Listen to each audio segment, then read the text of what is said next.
அஸ்ஸலாமு அலைக்கும். Welcome to கைரோன்ஸ் கிச்சன். இன்றைக்கி நாங்கள் என்ன பிரேக்ஃபாஸ்ட்டாக எடுத்துக்கிட்டோம் அப்படிங்கிறத பார்க்கலாம்.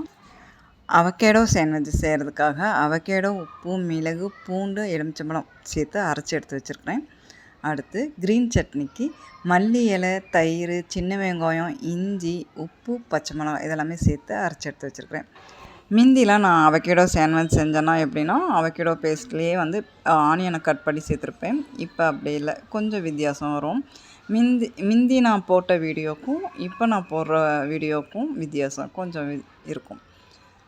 அவகேடோ சாண்ட்விச் செய்கிறது ரொம்ப ஈஸிங்க. எங்கிட்ட எக் இருந்துச்சுன்னா பாயில்டு எக் வச்சு உள்ளே ஸ்டஃப் பண்ணி சாண்ட்விச் ரெடி பண்ணிடுவேன்.